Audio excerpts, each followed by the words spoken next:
Pernahkah Anda merasa bahwa sejarah atau bahkan tren sosial di sekitar kita ini rasanya kok terus berulang ya?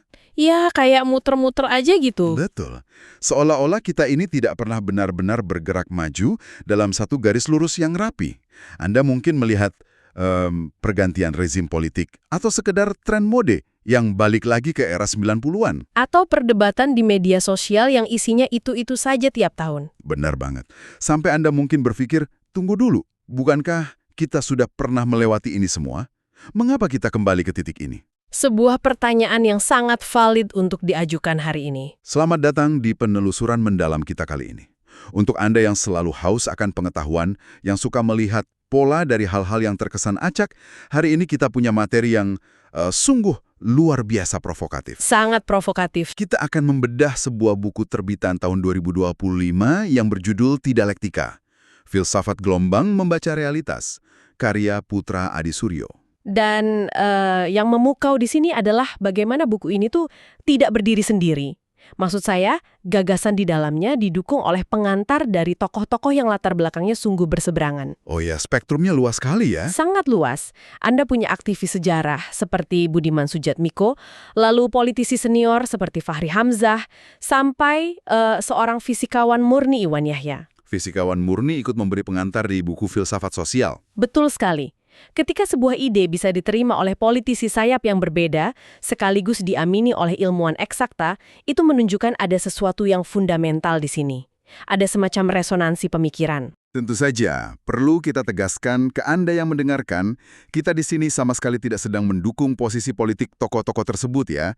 Kita murni netral, hanya ingin membedah gagasan kuat yang secara mengejutkan bisa menyatukan mereka dalam satu buku ini. Sepakat.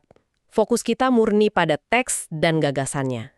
Misi penelusuran mendalam kita hari ini sederhana tapi menantang. Kita ingin mengajak Anda membongkar secara total cara pandang lama tentang sejarah dan masyarakat. Membongkar pola pikir daratan. Tepat. Bergeser dari pola pikir daratan atau land-based yang kaku, linier, menuju pola pikir oseanik atau lautan yang cair dan bergelombang. Oke, mari kita bedah ini. Mari kita mulai dari yang paling dasar. Selama berabad-abad kan, dari bangku sekolah, kita diajarkan melihat sejarah lewat lensa dialektika. Anda mungkin ingat teori Hegel atau Marx.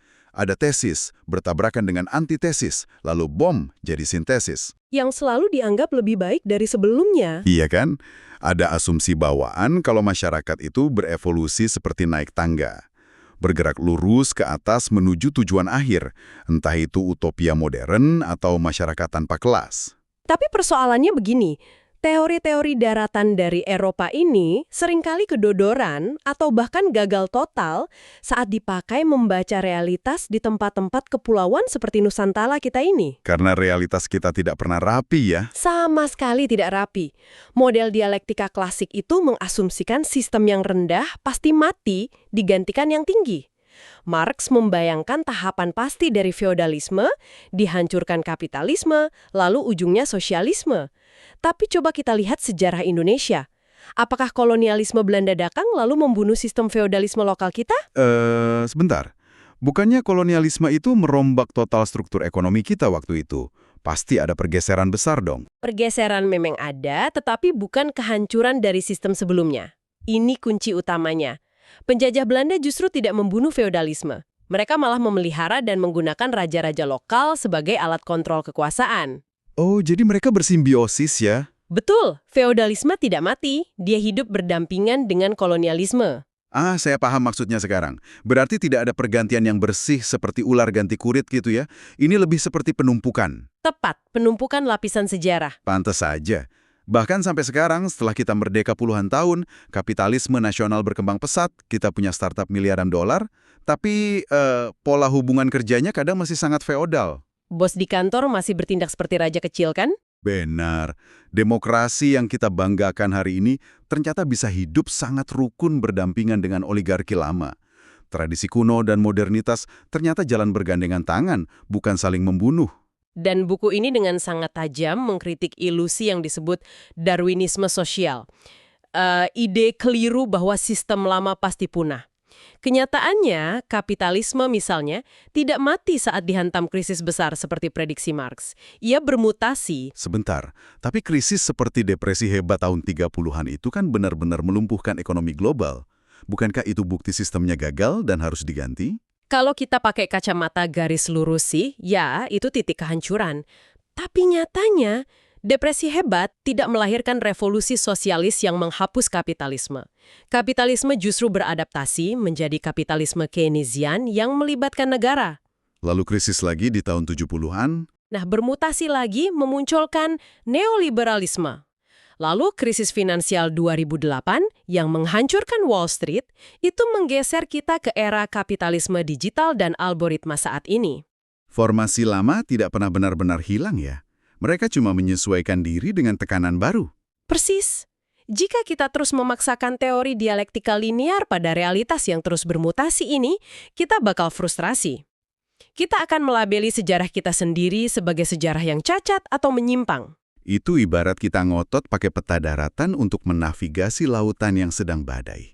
Ya jelas kita akan selalu merasa tersesat. Nah, disinilah bagian yang sangat menarik. Mari kita masuk ke konsep utamanya. Penulis buku ini memperkenalkan satu konsep yang jadi judul bukunya, Dialektika. Untuk Anda yang penasaran, istilah ini pertama kali dipopulerkan oleh penyair dari Karibia, Edward Kamau Brathwaite. Dia menggabungkan kata tide yang berarti ombak pasang surut dengan dialektika. Karena dia menolak narasi sejarah barat yang terlalu berpusat pada logika daratan. Betul.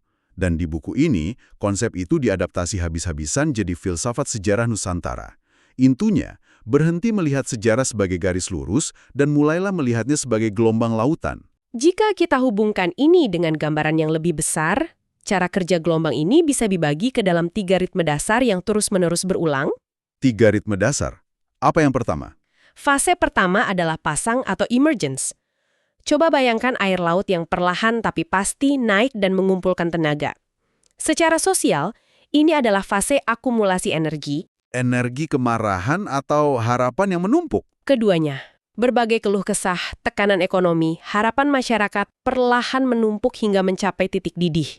Struktur lama yang kaku mulai retak terkena hantaman ombak ini. Contoh paling jelas di kepala saya untuk fase pasang ini pasti reformasi tahun 98 di Indonesia kan. Mahasiswa di jalanan, demonstrasi di mana-mana. Energi masyarakat meluap sampai rezim yang berkuasa puluhan tahun runtuh. Atau kalau skala global hari ini, mungkin kayak ledakan kesadaran anak muda di seluruh dunia tentang perubahan iklim. Itu fase pasang juga kan? Analogi yang sangat akurat. Energi pada fase pasang itu destruktif sekaligus sangat kreatif. Namun, hukum alam mengatakan laut tidak mungkin pasang selamanya. Pasti akan turun lagi. Betul. Fase kedua pasti datang, yaitu surut atau recession. Energi besar tadi perlahan mereda. Tarikan airnya kembali ke tengah laut. Wah, jujur ini mengubah cara pandang saya. Selama ini kalau melihat masyarakat apatis setelah demo besar, kita mikirnya, wah gerakannya gagal deh, orang-orang udah lupa. Kita merasa kecewa kan? Iya, tapi menurut dialektika ini, fase surut itu bukan sebuah kegagalan. Sama sekali bukan. Ini kesalahpahaman terbesar orang yang berpikir linear. Mereka kira kalau pergerakan berhenti berlari maju berarti ia mati. Padahal fase surut adalah jeda alami. Ruang untuk konsolidasi ya? Persis. Masyarakat sedang menyerap perubahan dan merefleksikan diri. Apatisme politik pasca reformasi itu contoh klasik. Energinya tidak menguap, ia hanya turun ke bawah permukaan. Masuk tahap laten, menunggu momentum baru. Dan ini membawa kita ke fase ketiga, yang paling bisa menjelaskan kenapa kita sering merasa deja vu dengan kondisi sosial politik sekarang. Fase arus balik atau return. Energi lama yang kita kira sudah tersapu ombak surut, tiba-tiba muncul kembali menyapu pantai. Tapi wujudnya baru ya. Benar, bayangkan sejarah itu seperti orang menyapu pasir di tepi pantai. Ketika ombak datang lagi, ia tidak pernah membawa butiran pasir yang persis sama di posisi yang sama. Tapi pola gelombangnya beresonansi kembali. Tidak ada yang final ya? Tidak ada. Coba lihat oligarki lama yang tumbang terbawa ombak reformasi tadi. Apa mereka lenyap? Tidak. Pada fase arus balik, mereka berkonsolidasi, ganti baju, dan kembali sebagai penyokong utama partai politik demokratis masa kini. Sangat masuk akal. Atau kalau ditarik jauh ke belakang, kerajaan Majapahit secara fisik runtuh, tapi warisan budaya dan tata kelolanya kembali beresonansi membentuk fondasi tradisi Islam Nusantara setelahnya. Ombak baru tapi airnya sama. Pluralitas bentuk yang saling tumpang tindih inilah realitas sejati kita. Keren banget. Sangat revolusioner cara pandangnya. Satu hal yang bikin saya sangat mengapresiasi sumber kita ini, penulisnya tidak cuma berhenti di filsafat sejarah. Dia meminjam konsep fisika gelombang untuk membedah interaksi manusia sehari-hari. Betul, fisika sosial. Tapi tenang saja, untuk Anda yang mendengarkan, kita tidak akan mengeluarkan rumus matematika di sini. Fisika sosial ini bersandar pada dua sifat alami benda, inersia dan viskositas. Mari kita bedah agar lebih membumi. Inersia dalam fisika sekolah adalah kecenderungan benda mempertahankan geraknya. Dia ingin bergerak bebas tanpa halangan. Kalau terjemahan sosialnya, Inersia adalah identitas individual kita. Hasrat mutlak manusia untuk punya kebebasan berekspresi, mengejar ambisi, tanpa campur tangan orang lain. oke, inersia ibarat sifat keras kepala individu yang ingin merdeka. Lalu viskositas, itu kayak kekentalan cairan ya? Tepat, seperti madu yang mengalir lebih lambat dari air karena gesekan internal. Secara sosial, viskositas adalah struktur kolektif tempat individu hidup. Berarti seperti kohesi sosial, aturan hukum, norma moral publik itu. Benar, viskositas adalah gesekan yang sengaja menahan dan membatasi kebebasan individu tadi, supaya masyarakat tidak pecah dan tercerai-berai. Coba kita terapkan fisika sosial ini pada sesuatu yang dekat dengan Anda semua, media sosial. Di era awal internet muncul, inersia itu sungguh tak terkendalikan. Semua orang merasa punya mimbar bebas, bebas tweet apa saja tanpa batas. Tapi seiring waktu, gelombangnya berubah. Sekarang kita merasakan viskositas sosial yang pekat di dunia maya. Tiba-tiba ada cancel culture, tekanan moral netizen. Kebebasan individu yang ngebut tadi menabrak tembok norma kolektif. Dan pergesekan yang keras antara inersia dan viskositas inilah yang melahirkan fase arus balik di kehidupan digital kita sekarang. Jika inersia dibiarkan terlalu kuat, jadinya anarki. Hoaks menyebar, kebencian merajalela. Tapi jika viskositas terlalu pekat, muncul tirani baru. Orang takut berpendapat karena takut di-cancel. Ini menjelaskan fenomena orang ramai-ramai kabur dari media sosial belakangan ini. Persis. Fenomena mencari keseimbangan ritme. Gerakan slow living, digital minimalism, atau sekedar detox sosmed di akhir pekan. Mereka bukan memberontak melawan viskositas masyarakat ya? Bukan. Mereka tahu norma itu penting. Mereka cuma sedang mengatur ulang frekuensi inersia pribadi mereka, mencari cara beresonansi tanpa tenggelam oleh tekanan kolektif. Metafora lautnya indah, fisika sosialnya masuk akal. Tapi, sebagai orang yang kritis, saya harus bertanya, apakah ini cuma bahasa puitis yang sedap didengar? Bisakah ombak sosial ini benar-benar diukur seperti di laboratorium? Pertanyaan yang valid. Buku ini ternyata menawarkan metodologi empiris bernama Indeks Resonansi Komposit atau IRK. Ini bukan tebak-tebakan. Bagaimana cara kerjanya? Ini kerangka mengukur seberapa jauh berbagai arus sosial, seperti kebijakan politik, indikator ekonomi makro, hingga tren media, bergetar pada frekuensi yang sama. Maksudnya komposit itu gabungan dari banyak sektor sekaligus ya? Mirip mencari tahu apakah dua gelombang saling memperkuat atau membatalkan? Tepat. Pernah lihat orang main ayunan? Kalau Anda dorong di titik waktu yang pas saat ayunan bergerak maju, dia akan makin tinggi. Itu resonansi konstruktif. Oke. Mahasiswa bergerak, elit politik pecah. Ketiganya selaras, ledakannya revolusioner. Seperti tahun 98. Sebaliknya, kalau terjadi disonansi, Gelombangnya berantakan dan saling tabrak. Ekonomi bertumbuh, tapi politik buntu, budaya sibuk isu remeh. Frekuensinya tidak nyambung. hasilnya cuma stagnasi sosial ya? Energi menguap sia-sia? Betul, masyarakat terpecah belah tanpa perubahan berarti. Dan yang bikin kerangka ini makin solid ada yang disebut model skala multilevel. Bayangkan tingkat pembesaran mikroskop. Level paling bawah itu skala mikro, tindakan Anda sehari-hari di meja makan atau ponsel. Naik sedikit ke skala meso, level menengah, institusi, ruang redaksi media, organisasi, partai politik. Dan paling luas skala makro, sistem raksasa global seperti siklus kapitalisme atau krisis iklim. Perubahan fundamental baru terjadi kalau ritme mikro berkopling atau nyambung dengan ritme makro, kan? Betul, kopling antar skala ini kuncinya. Boleh kasih contoh konkret proses kopling ini di dunia nyata, biar Anda yang mendengarkan makin kebayang? Mari ambil contoh aktivisme lingkungan. Di skala mikro, Anda memutuskan bawa botol minum sendiri dan cuit keresahan soal plastik di medsos. Itu riak kecil. Tapi kalau jutaan orang melakukan hal yang sama, Riak itu ditangkap skala meso. Perusahaan ubah kebijakan kemasan, media massa jadikan headline, frekuensi membesar. lalu menabrak skala makro. Persis, PBB atau organisasi global merumuskan perjanjian iklim baru yang mengubah undang-undang negara. Keputusan personal Anda berkopling dengan krisis global. Disitulah roda sejarah berputar. Merinding saya mendengarnya. Melihat dunia sebagai lautan frekuensi di mana keputusan kecil kita meresonansi sampai level global, ini memberi beban tapi juga harapan. Dan ini membawa kita ke bagian paling krusial. Benar. Kalau kita tahu cara dunia ini bergelombang, lantas kita harus berbuat apa? Bagaimana menavigasi keseharian kita? Ini memunculkan satu pertanyaan penting tentang etika. Kalau dunia ini bukan daratan yang diam, bagaimana menentukan mana yang baik dan buruk? Etika absolut daratan pasti ditolak ya? Sangat ditolak. Etika ala Immanuel Kant yang kaku atau utilitarianisme yang ukur untung rugi itu terlalu diam. Dialektika menawarkan etika resonansi. Kalau dianalogikan dengan laut, etika kaku itu ibarat membangun bendungan beton raksasa di pantai untuk menahan ombak ya. Analogi yang brilian. Kelihatannya kokoh, tapi pas badai pasang datang, betonnya retak, jebol, kehancurannya malah lebih parah. Bendungan kaku pasti takut pada realitas gelombang. Etika resonansi tidak menyuruh kita bikin beton penahan ombak, melainkan mengajarkan cara berselancar. Mencari keseimbangan dinamis. Tindakan etis itu bukan sekedar centang benar salah di buku aturan.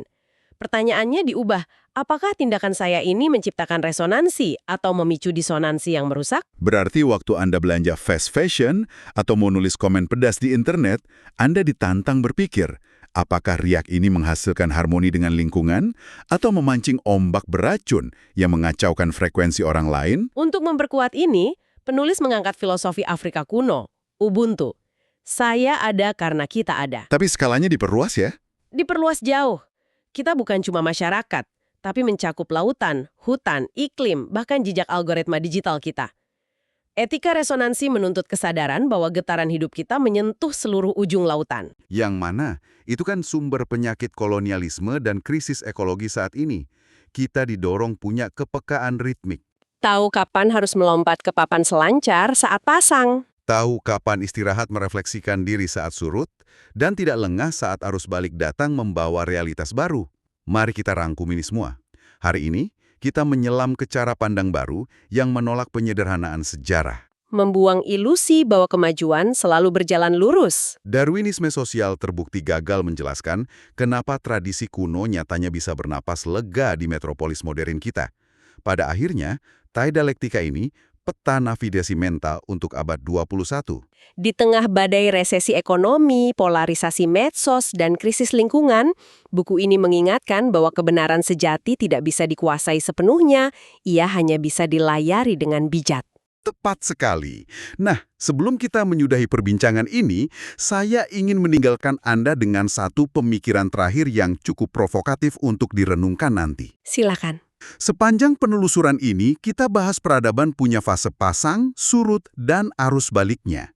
Coba Anda pikirkan tentang sains dan kecerdasan buatan hari ini. Kita diajarkan inovasi itu berjalan lurus meninggalkan masa lalu. Tapi, bagaimana jika gebrakan terbesar umat manusia di masa depan bukanlah penemuan mesin yang benar-benar baru, melainkan sebuah arus balik pengetahuan? Epistemic reversion? Ya. Bagaimana jika saat ini kita sebetulnya berada di ambang surutnya kesombongan teknologi? Bayangkan jika sains masa depan justru menemukan puncak inovasinya dengan beresonansi kembali bersama kebijaksanaan ekologis dan spiritualitas alam leluhur yang sempat kita anggap usang? Kembali ke masa lalu yang bijak. Betul. Bagaimana jika puncak peradaban kita justru terlihat sangat mirip dengan harmoni masa lalu kita? Sesuatu yang layak untuk Anda renungkan. Terima kasih banyak sudah menemani kami dalam penelusuran mendalam yang sangat membuka mata ini. Tetaplah menjadi navigator yang tangguh, dengarkan ritme di sekitar Anda, dan sampai jumpa di penelusuran berikutnya.